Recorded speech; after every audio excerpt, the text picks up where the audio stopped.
Hello and welcome to the Fireforge Leader Podcast, where I, Steve Baumgartner, will take you on a journey of the forge, discussing lessons learned on the front lines of leadership.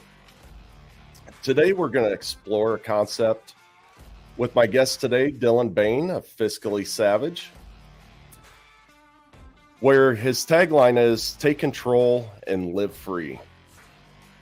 He's going to take us down a path of enlightenment around career crafting, which, to the best of my knowledge, is where you're able to craft your work to the skills that you possess, creating more fulfillment within your work.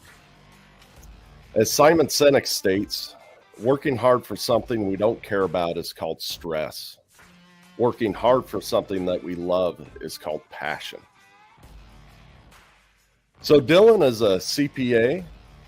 He's a financial coach and mentor, a podcast host, a great man, a husband, father, and a wonderful leader. And I'm going to go ahead and pass the mic over to Dylan right now so that he can give you a little bit more of his story and where he came from. Thanks, Steve. It's my pleasure to be here. I'm excited to have this conversation. I think, I loved how you teed it up and talking about, when you're working for something you don't believe in, that's stress. And how many people are actually tied into just stress day after day after day? It's soul crushing. I agree. And I think, we hold this, and I think this came from Simon as well, but we hold this whole idea of, I love my job as this is something that only gets to be held by the elite people in the world, which we all really have the right to love our job and love our careers and the path that we're on. 100%. And let's just be real for a second though, right? Like when you're working your 9 to 5 or you're a 1099 contractor, you're collecting a paycheck and that paycheck's really important. I think the error that we run into though is when we start to identify with it. And, I'm not, as you said at the top of the show, I have my CPA. I'm a certified public accountant. I can handle financial statements. I can audit. I can do a lot of stuff. But that's not who I am at the end of the day. Who I am at the end of the day is a husband and a father. I'm right. Dylan. I'm not a CPA.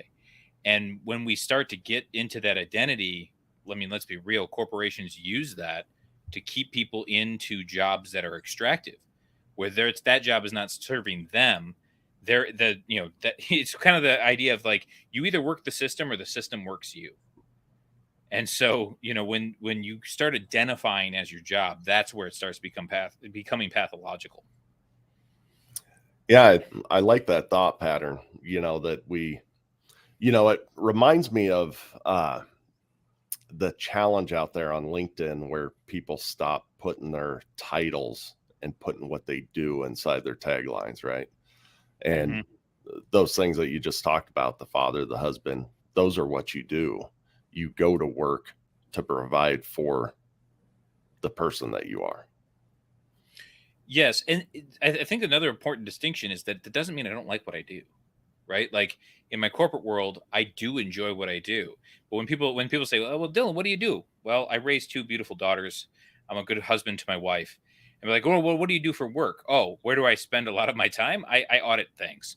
And then, you can watch them glaze over. But I can also say what is actually at the core of the value I add? I'm not, reading financial statements and determining how systems work and understanding how this piece of the company interacts with this piece over here. A lot of people can do that. What I'm really good at is interpreting and telling a story that goes along with that.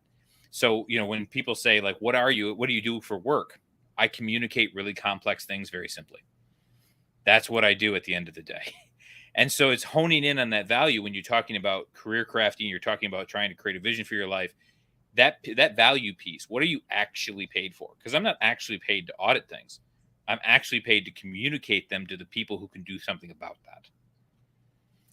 That's a very good distinction. I like how you made that, I have a controller, of course, where I work, and we're right now in the middle of a transition from, one that's moving to another town and then the new one coming in. And, that's, just with that new person, the amount of I want to call it storytelling, right? When I talk about data and things like that. But um, that new person is just learning our business. So I don't get that full view of the story, right? I just get the numbers, and it's definitely not as attractive right now, to just listen to the numbers and the data rather than, you know, bringing the whole story together for me. So I like how you put that together. 100%. I mean, and when you talk about, you said at the top of the show, like, what is career crafting? Like, how do you do that?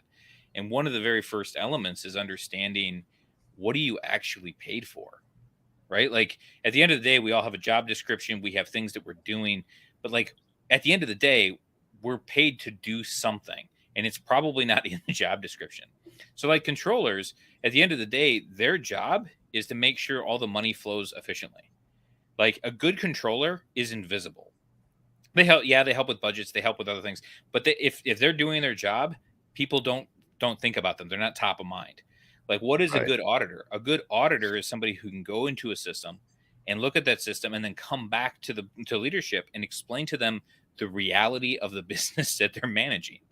And I learned this really early on in my career when after I left teaching, and I was interviewing at these these public accounting firms, and I had a partner look at me and say, "Why should I hire you? You're older than we expect. You don't have a Hmm. traditional path. You've been a math teacher for 8 years. Why you and not someone fresh out of college?" And I said to them, I said, "I can communicate very effectively under high pressure situations." And he looked for me and he goes, "Best answer, and welcome aboard," and walked out of the room. And I was like, "Holy crap!" He Wow. didn't want to know about my CPA. He didn't want to know about my graduate work. He didn't want to know about all that other stuff. And he told me later, "I can train the technical, I cannot train the social." And so that's why they hired me. And that kicked off right away my very first client. Like, I'm brand new in the firm, and I'm giving a presentation, and it's all numbers. And the CFO looks at me and goes, "I don't care about the numbers. Tell me, how are my people doing? Are they stressed out? Are we how's the customer service side? Are these numbers reflective of our performance or reflective of our largesse?" Like, he had Wow. didn't care. And this was the CFO of a multi-million dollar real estate firm. So, it's in those moments where you look at it and go, "Oh, I'm not actually paid for my skills as an accountant. I am paid for my skills as a communicator." And that's what people pay me for. That that's a mic drop moment right there. That's huge. That's huge. So my previous title was a director of engineering, right? And the engineer that I have at the facility right now was a dotted line report to me. And he looked at me one day and he goes, "Man, I don't know how the hell you were ever the director of engineering because you don't know a damn thing about engineering." Like, yeah, I just make good decisions. But Yep. it's the same thing, right?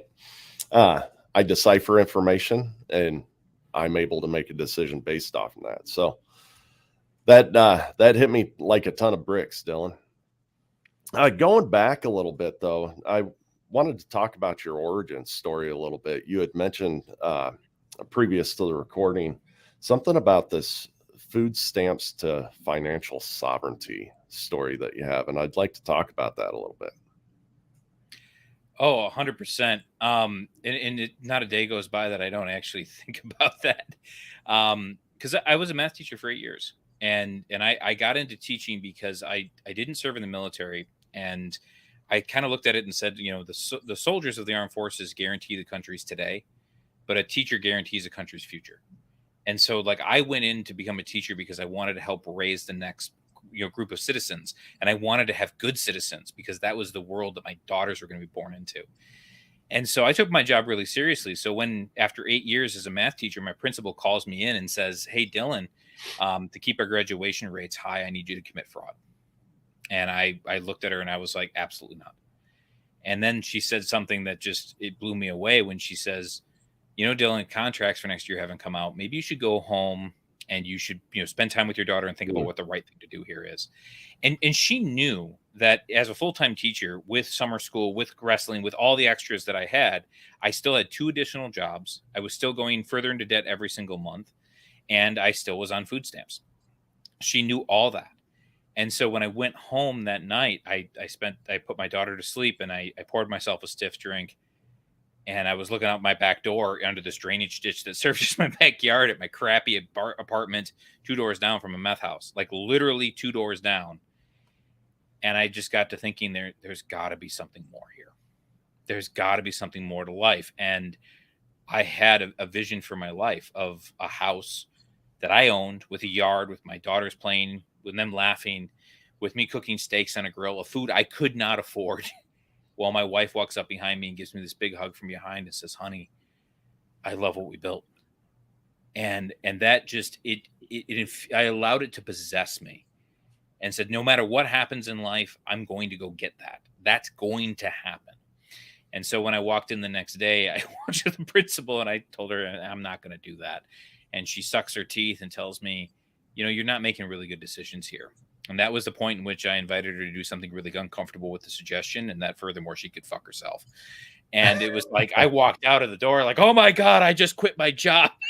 Like, and that was the start of like, okay, well now the rope is cut. I'm out here. I got to figure out what to do, because I have a wife in graduate school. We came back to the United States. We were living overseas and working. That I promised and gave her my word as a man and as her husband that I was going to support her through graduate school. And we have a daughter, and she's pregnant with the next one. And now I've got to figure it out. Right. And so the question for me was, at that point, okay, what am I going to do? And that's where the whole thing started. Yeah, that's an amazing story. So a couple follow-up questions there, right? The feeling when you just walked out and you're like, oh my God, I quit my job. What was that feeling at that moment? So what I want to say is I want to like puff my chest up and be like, I felt so proud of myself as a man. No, I felt like I'd shit my pants. I sincerely hope I can swear on your podcast. I actually went down the hallway feeling very shell shocked. Like I had just been sucker punched, or I just discovered that the world was run by aliens or something like that. And I literally put myself in the bathroom, locked the door, and cried. I literally sat on the floor because I was terrified. I was scared. I was unsure. And I just had to have all that out.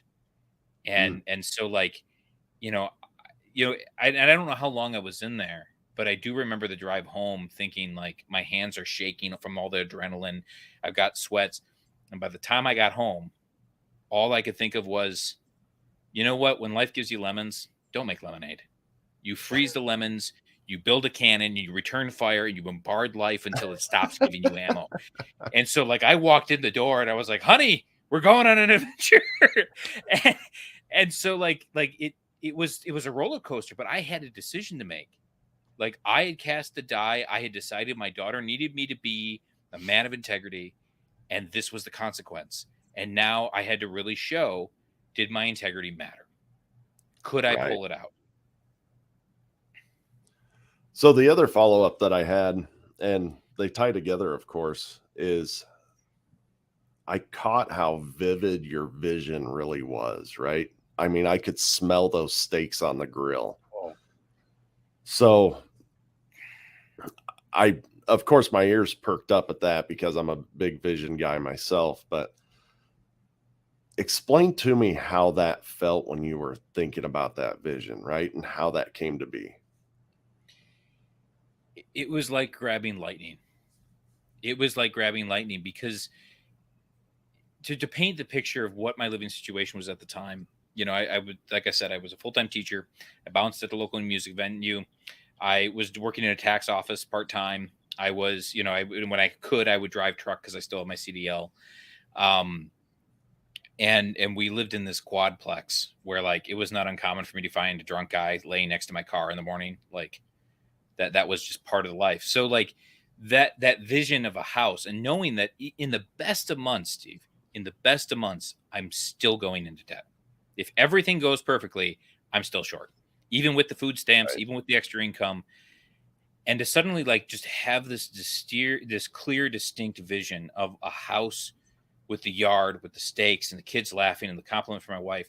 I mean, I could see the green of the grass. I could feel the breeze on my face. I could smell the steaks. I could hear the sizzle. I could feel my wife's hands on me. And in that moment, it was like grabbing lightning. And the second it passed, I'm looking out of the my sliding glass door to the drainage ditch where a guy's puking his brains out. And so it was suddenly like, oh, wait. Give me that back. I want that back. Give that to me. And it just, like I said, I allowed it to possess me because I suddenly had this longing for something that before that moment was not in my possible. And after that moment was the only thing I could think of. And so, there's a certain level of acceptance. And we talk about like masculine virtues. One of the masculine virtues in my mind is acceptance. You accept your situation. You accept where you're at. Well, sometimes you got to accept a vision. Sometimes you have to accept that I'm worth this. And so I looked at it and it was like, yes, I'm worthy of that. My daughters are worthy of that. And I don't care how much glass I have to break to get there. I'm going to get there. I could not think of anything more other than making that vision a reality. So do you think you really had to hit that point in time in your life where you were up against this integrity wall, I guess I'd call it, to be able to come up with such a vivid vision? Or do you think you would have come up with it any other way? So I have thought a lot about that question because in my own coaching practice and mentoring people, I get that question a lot, right? Like, Dylan, you had a thunderbolt. I haven't had a thunderbolt. And the conclusion I've come to, and I've talked to my wife a lot about this too, I believe it was inevitable. I just believe in that point, it just collapsed time. Because what I think probably would have happened is I would have gotten to a point after my wife had finished up her graduate work that I probably would have made this jump and gone in that direction anyway. It just collapsed 2 years off the timeline because of the trauma in that place. But if I go back and I look at it, over the 4 years that I was at that particular school, I realized that what I had been doing was I had dedicated myself to excellence in every way, right? I'm going to be the best math teacher. I'm going to be the best summer school teacher. I'm going to be a great wrestling coach. I'm going to be a good community member. I'm going to be really involved. I'm going to truly care about my kids. I'm going to learn how to sell mathematics to teenagers and get them to buy it. And so, like, when I hit that point, I had been doing small little incremental steps on the way to the idea that there's something more here. I just wasn't the trauma of that event really just made me realize that, like, okay, I am actually never going to get to where I deserve to be, because teaching is never going to pay me a cent more than it is right now. Right. So like for any of your listeners who are thinking about this and saying, well, oh, that must be nice, Dylan. My response would be like, you probably already know what you want. You probably just haven't accepted that you deserve it yet. Or maybe you haven't started taking those steps. For me, it's this dramatic moment, but that dramatic moment I was going to end up in the same place regardless, because I was already on the track. I just hadn't accepted it yet. Yeah, I would agree with that too. So I have a pretty vivid past. I'm not sure if we've ever talked about this before, but when I was 22 years old, I was looking at 36 years in the pen. Right, I was a meth addict. I manufactured. The whole shebang. Right. Mm-hmm. But even within that, I was going to be the best that I could at all of that. I was a workaholic. I was, doing whatever I needed to do to put food on the table, what have you. It was all the wrong ways, but I was doing it the best that I could. Right. Similar to your story, just on the other side of the law. Right. Mm-hmm. Anyways, when I hit that moment, when I got arrested, right. And I, spent that little time, after being arrested and got out. That was, I had a religious experiment at that point, but I had that basically accelerated my journey to my vision, right? I had it all along. I just didn't know how to achieve it until that moment. So I think what you said is very similar to my story as well. But without those big moments, right, we might not get those accelerants. injected in. 100%. I mean, part of the reason people hire coaches, like part of the reason that Fiscally Savage even exists, is because I can help you collapse time, right? Right. And my principal inadvertently collapsed time for me, and I learned a lot of lessons right in that moment. Right, number one, that if I'm the one guy who takes myself seriously and no one else does, then I'm the enemy. Right. Number two, that if I'm working for the system is working me. Right. I needed to work for myself. And number three, that I was deserving with everything that I was doing to have a house, to have a home for my kids. And there is this idea out there, and we touched on it in the beginning of the show, that like, oh, it must be you only at the upper echelons do we deserve things, right? If I'm down at Right. the bottom, I don't. And I just think that's such a perversion of how I think what's ideal for human flourishing, right? We should be able to garner in a lot more of the rewards of our work, and our system is set up to not do that. So what's your way out? Well, you got to know where you want to get to, for one, and then for two, you got to start working the system, or the system's going to work you. So you have to start working for yourself, even if you are a W-2 employee, even if you are a 1099 contractor. You need to work for yourself, even if the paycheck's coming from someone else. Agreed. So going back to the virtues that you talked about, the acceptance. I have this saying that I use all the time with people, right? And it's since I'm already going to have to put the explicit lyrics on this one. Sorry about that. No worries. I like being real, whatever that entails, right? So I basically tell them, you got to know 2 points on any journey, right? Where you're starting, that's acceptance piece, and where you're going, and that's a vision piece, right? And if you don't know that, you're fucking lost. So, we've had accelerants, but really it's just identifying, being real with yourself, accepting where you're at today, and then being able to go, you know what? If I was going to die in 20 years, what do I want people to say about me? Who do I want my kids, or what do I want my kids to think about me? What would my wife think about me? Those sorts of things, and just reverse engineer it, right? Mm-hmm. So it's interesting you bring that up, because I love your analogy of like, there's two spots, where I am and where I want to be. I always say they're like sights on a gun, right? Yep. If you're going to shoot for something, you got to be able to sight it. So a very similar concept there. And I tell people that they should write their eulogy, like whatever they should imagine, some man. And if you're a man, it should be a man. If you're a woman, it should be a woman, but somebody you very much respect. And then write down the eulogy they'd give if you died now and if you died in the future. And I've had people say to me, like, well, that's really morbid. I don't want to do that. It's a lot of work, blah, blah, blah. I was like, well, for starters, there's your problem. But secondly, let's just think about like a GPS unit for a second. If you don't know where you want to get to, and you have a vague idea of it's over there, the GPS unit in your car doesn't start functioning until you get in motion. Like, right. Once you get in motion, it will say, oh, turn right here. And you might not have known that before you started the car rolling. It's the same thing in my mind in life. If you say, well, I don't know where I want to be, but I know I want to be bigger. Okay, cool. Well, start doing something small that gets you bigger, right? I'll tell you the first thing that I did, because when I went home, I was like, honey, we're going on an adventure because I'm not getting another contract. The first thing I did was I cleaned my car, because I didn't know what I was going to do, but I did know that the person I needed to become to be able to get that house had a clean car. And so, like, I'm driving a 2-door Honda Coupe. It was a 97 Honda Civic with manual transmission, with the felt on the ceiling coming down. And the window was like, I had bolted it into place because it kept falling off the track and into the door.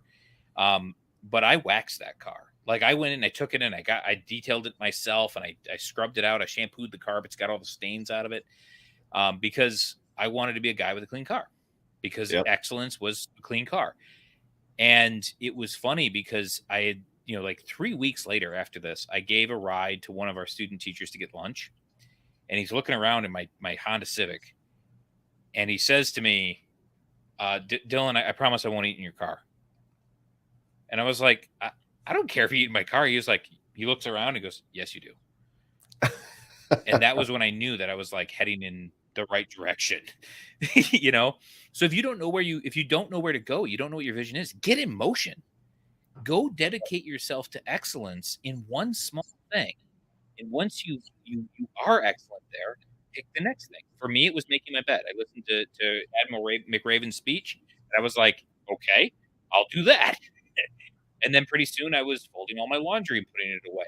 And then pretty soon I was making sure I had good clothes. And then pretty soon I was trimming my beard so it wasn't all like weird shit. Um, Yep. Little by little, it was something like, oh, I want to be in the room where it happens. I want to be a decision maker. Okay, how do I go from where I'm at now as a teacher to the room where it happens? Be the guy who audits the financial statements. That's how you get there. Control the money. So that's what I did. Yeah, that's a lot of great nuggets that you had in there, right? I mean, all those little things prepare you for the big things, but you can't ever go for those big things until you're doing all those small things, right? It's just 100%. oh, go ahead. I'm sorry. Everybody thinks, not to worry, everybody thinks that it's the big and sexy, and it's not. Nope. Right? When I have people come into the practice and they wanna learn how to budget, I get most of the time they're like, "Oh, I got to have a good stock strategy." How much money do you spend in a month? Oh, that's not important. I just got to have a good stock strategy. Dude, you're not brilliant in the basics yet. You don't even know how much money you can invest. Let's have a different conversation and build to that so we don't go run off a cliff. But a lot of people think they see the end result that they want, and that's all they can focus on. And that was true for me too. But I also got really, granular and going, okay, I got to get in motion. What moves me one grain of sand in that direction? And so it's the same thing with finances. Like your budget is important because it's the foundation for everything else. Right. If people come in and they say, well, you're a CPA, help me out with my taxes. Bro, you don't have a tax problem. You have an income problem. So let's grow your income until you do have a tax problem. And then I'll send you to my tax guy. Right? Right. So transitioning into the career crafting, right? That's part of the journey. So let's talk about, really what is it in your mind? What does career crafting mean? And let's go on from there. 100%. So career crafting, and I started doing this type of coaching when I was actually going back to graduate school on my way to getting my CPA. Because I had a lot of people who said, well, how did you know what to do? And I said, well, to me, it was obvious. And I realized very quickly it's not obvious to people. And so career crafting is, how do I get to the job that I want from where I'm at now? And so there's a couple of things that to understand, but basically it's, and there are other people have said this too. So if I'm ripping somebody off, just know that I don't remember where I heard it first, but it's the money equation. The money you earn is equal to the time you give plus the value you add. Okay. So let's think about this. In my case, I wanted to get to the room where it happens. Okay. So I have the time I can give. How can I maximize the time that I can give? Well, I got to be really efficient. So that which is important must be pinnacle, and that which is useless must go away. And so it became this thing where, like, I started a routine. I found people who wanted to be in that routine. So in graduate school, I'm in there at 6 o'clock in the morning and I'm leaving at 11 o'clock at night, 6 days a week. And I found people who helped me with that, mock interviews and different networking events, and random people would show up at the business college. Okay. So I had a suit in my car at all times because I didn't have the time to go back home and get it. So that's controlling that time you can give piece. And there's a ton of ways to do that, but it's the smaller of the equation. The value you add, the time you can give, you're limited to 24 hours, but the value Right. you can add is infinite. And so this is the question for anybody who's looking to career craft. Where do you want to be and what's the value that person adds? So in my particular case, I was looking at and saying, okay, I want to be in the room where it happens. I got to be a good auditor. How do I become an auditor? Well, I got to have to be a CPA. How do I become a CPA? Well, I got to go through graduate school and I got to be the best to get into these big firms. Okay, well, how do I be the best? Well, I got to go and get in, signed up for classes. Okay, now I got to get an A, but not an A in all the classes, just in the one I'm in right now. Let's focus there. And so you're looking at it and asking all those questions of How do I increase my value? Okay, what do you need from me? What is the actual value of this class? I need an A. Why do I need an A? Because the A mattered? Because somehow that class taught me? No, it got me the interview with the partner. So being real Right. clear that I didn't actually need to like be a teacher's pet. I just needed the A to show it. Okay, what else do I need? You can see how you're building this up bit by bit by bit. And so let me tell you a quick story. One of the things I knew I had to do, because one of the barriers to entry was, the degree. I had to get the degree. I had to get the piece of paper, but I also had to interview well. So I signed up for a bunch of mock interviews. I interviewed it with a guy from a very large financial firm. They got trillions of dollars under management. I did the whole mock interview, so low stakes, right? I gave myself a low stake opportunity to fail. I thought I nailed it, and at the end, I asked him, "Would you hire me?" And he laughed in my face and said, "Absolutely fucking not." And I was crushed. And then I thought to myself, "Okay, hold on a second. Why? How do I get you to yes?" And he was like, "Oh, okay." And then told me everything. And that was like my first time with career crafting. What he told me is you got to learn how to be good at an interview. You got to learn how to network. Here's some suggestions. Understand what you're paid for. And he was the first one who told me, you're interviewing to communicate with people. So give yourself opportunities to learn to communicate. So long as you got the grades, I don't care if you can actually account for things, but I care that you can talk to my customers. And so that was the thing. So now what am I doing? Right. So like, yes, I'm keeping the A's, I'm doing this, but I'm also going to every networking event in the entire university. So like I'm not only I'm there with the insurance networking event. I don't want to work in insurance. I'm at the nursing networking event. I don't even like medicine. And I'm like pretending to be a nurse. I'm over there, like I'm in the English department having like this conversation about decolonized literature or some odd shit. But the whole point was like I had to learn to be sociable. And so that becomes the thing, because that's the value that the job I wanted had to add. And Right. that's what you have to focus on. And I think where people run into problems is they think, well, you're anointed into a position. You're not. There's called a corporate ladder for a reason. And people get put in that position because they know how to add value where they're at, and they're honing their talents for the value for the position they want. Right. That is the essence of career crafting. Yeah. So if I was going to kind of break that down a little bit, you really got to be clear with yourself on where you want to get to, first and foremost. Then you need to be very granular on how to break that down into the first couple steps that you need to take, right? But to be able to do that, you have to really understand where that value lies. Mm-hmm. Understand what you're actually getting paid for, and understand what the job you want is actually getting paid for. Understanding that your first job's probably going to suck, right? That's not where you're ending up. You're playing a game. The game has rules, and you will do better at the game if you understand those rules. So you get somebody who says maybe we're working at fast food. Okay.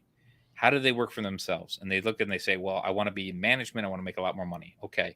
What does a good manager do? They're a good people person. They can communicate. They understand the system, and they can keep the flow moving. Okay. So there's 4 things. So if you're working in fast food, how many opportunities do you think you have to practice communication in a day? A couple hundred? Oh, yeah. At Okay. So least. now you sit there and go, okay, so I can communicate. I got client service. I can work on that. I can work on dealing with angry clients, hard clients, stressful days. Like those are the best days because now I really get to hone my skills. Okay, so that's one. Management. Well, I'm just a frontline guy at a fast food joint. Well, how do I manage? Well, you manage your coworkers. You Yep. manage your boss. You manage up. You learn how to go to your boss, not with questions on what to do, but to tell them, here's the problem. Here's my solution. Please approve it. How valuable are those employees that come to you with solutions rather than problems? Yep. Right. Now you're establishing a rapport. Okay, so now you need to be sociable. That was number 3. And now you're being sociable with your boss. You're the problem solver, right? And you can actually have the conversation. Hey, I would love to be in your shoes someday. How do I get there?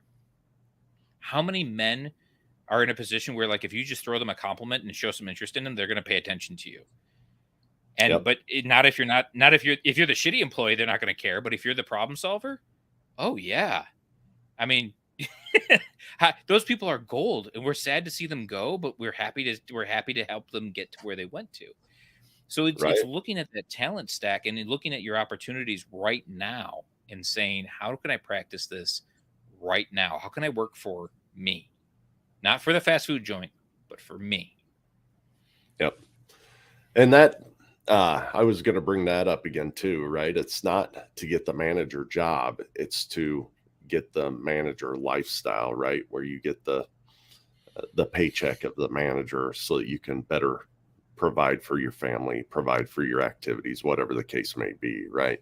So keeping your, it's almost like a parallel stream, right? I need this to be able to achieve this, but also enjoying the journey getting there, right? 100%. And like even just like looking at my particular situation, right? Like I quit teaching.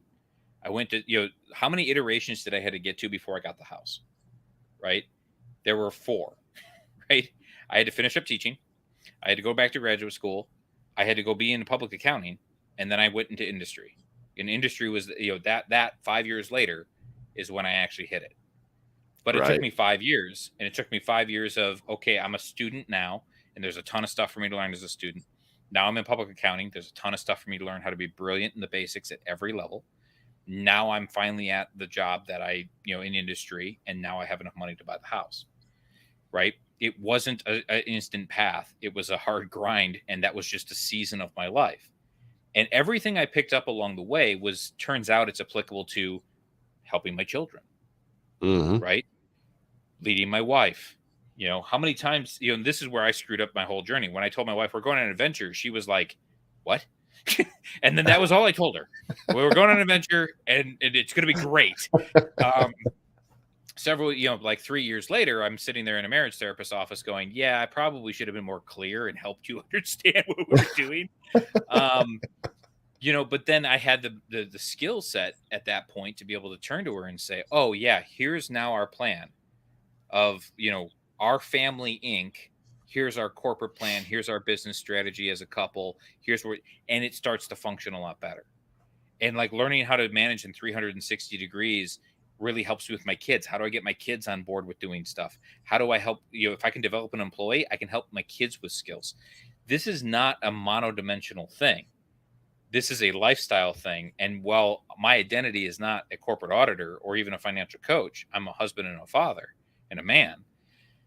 That thing is what pays the bills. That's what enables Right. me to go on vacations. That's what enables me to give my daughters the experiences. That's what enables me to support my wife and be able to say, hey, honey, you're stressed out. I booked you a massage, and I don't have to think about the cost because I make enough money. But that was 5 years in the making. Agreed. Agreed. So, talking about your wife and kids and getting them on board, right? Uh, just bringing it in my home. I've always been very, very driven. Going after it hard. Uh, I make sure that there's a balance with my family, but I am very much a man. I think in quadrants, right? And I work really hard. I have family time, so on and so forth.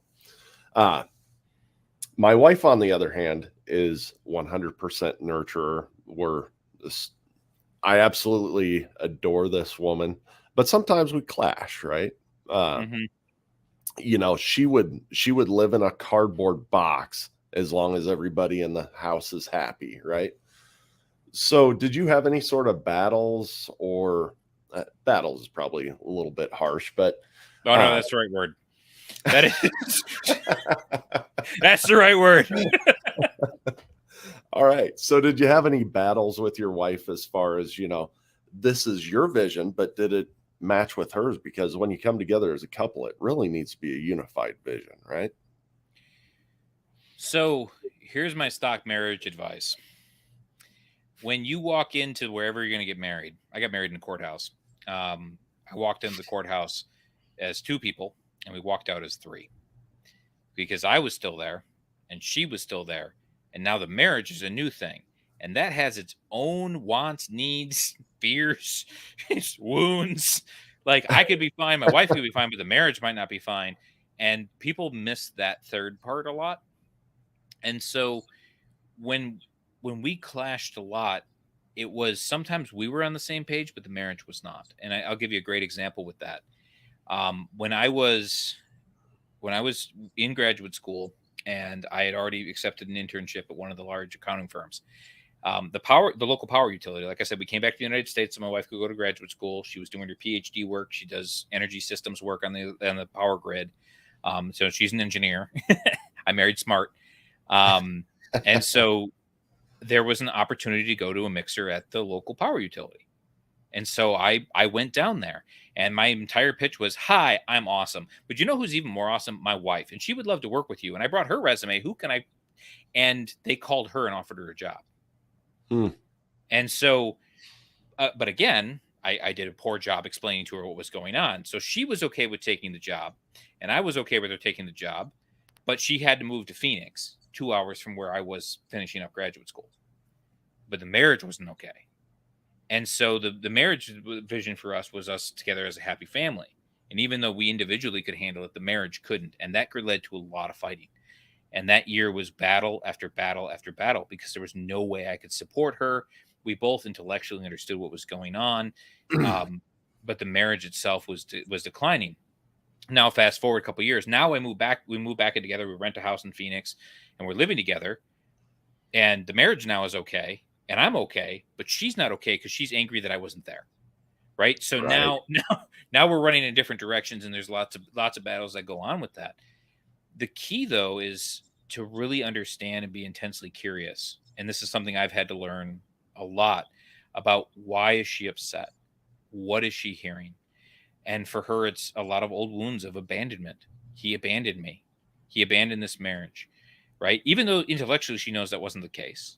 That doesn't matter because the marriage didn't know that, Right. And then as we're looking at it and like, okay, so I went back through school. We had debt that we came in from that. We had the debt from when I was a teacher. And I come in and say, honey, all right, we're going to have a budget. And she's like, I'm trying to sell her on this vision of like, we're going to be really disciplined. We're going to eat nothing but oatmeal and ramen noodles. And we're going to pay down this debt off in 12 months. And what she's hearing, for her vision is, you're going to starve my babies. Not a great Yep. sales pitch. And the solution on this, as always, I think when it comes to helping lead anybody, is to be intensely curious about where they're at and what their needs are. And it's not a dictation. Like we sometimes think of leadership as being like, I got the flag, I'm running up the hill and everyone's following me.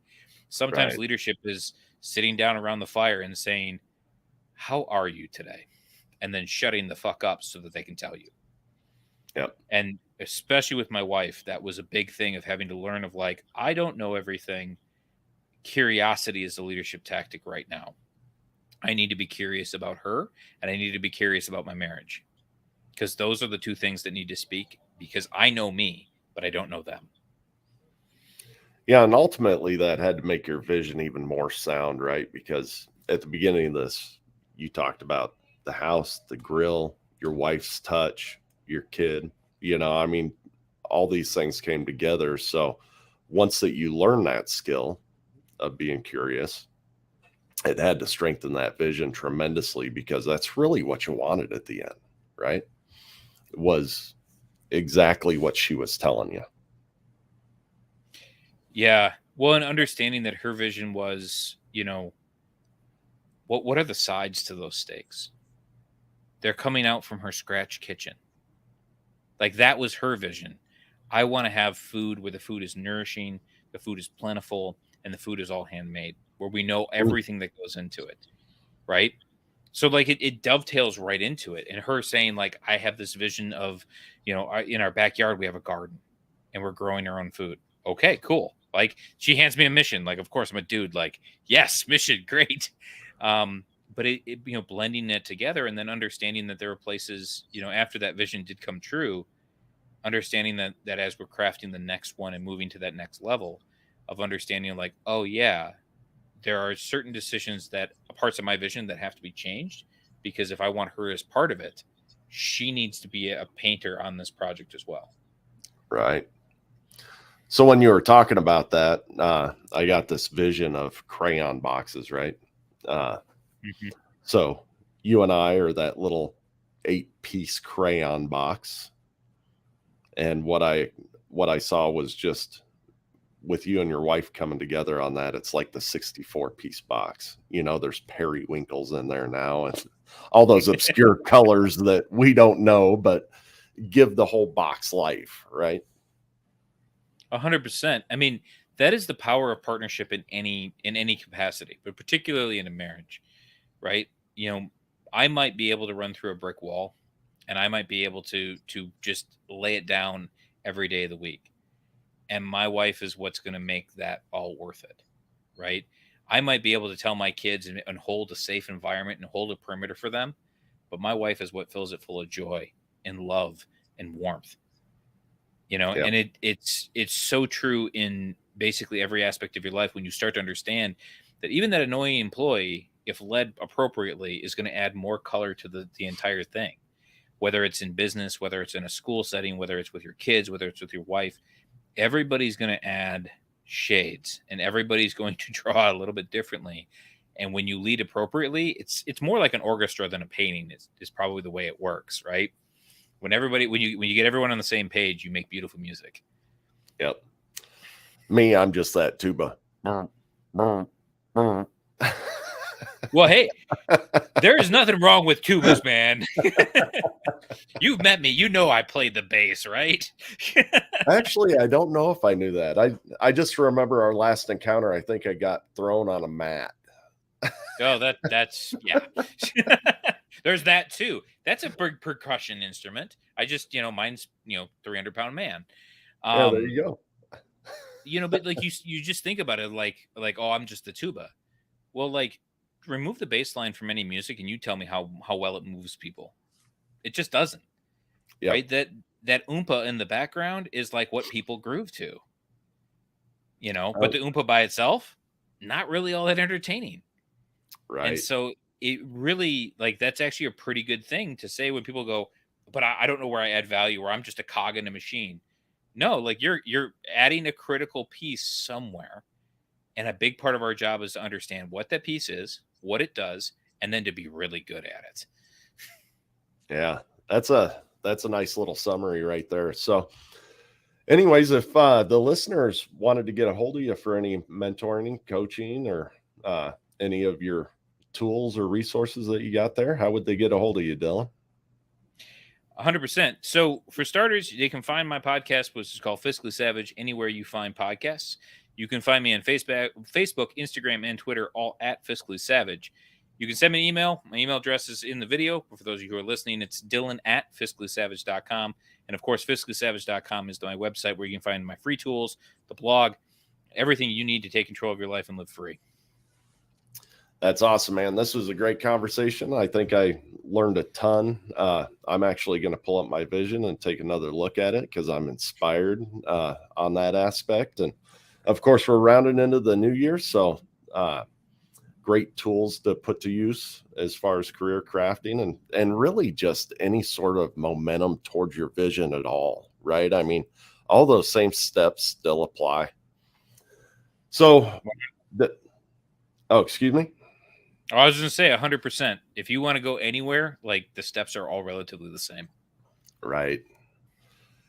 So a little bit of a call to action here. If you appreciate what you heard here today from myself or Dylan, I invite you to leave a rating and a review on my podcast. And of course, go check out the Fiscally Savage podcast and then hit that subscribe button so that you don't miss out on any more content coming from the Fire Forge Leader.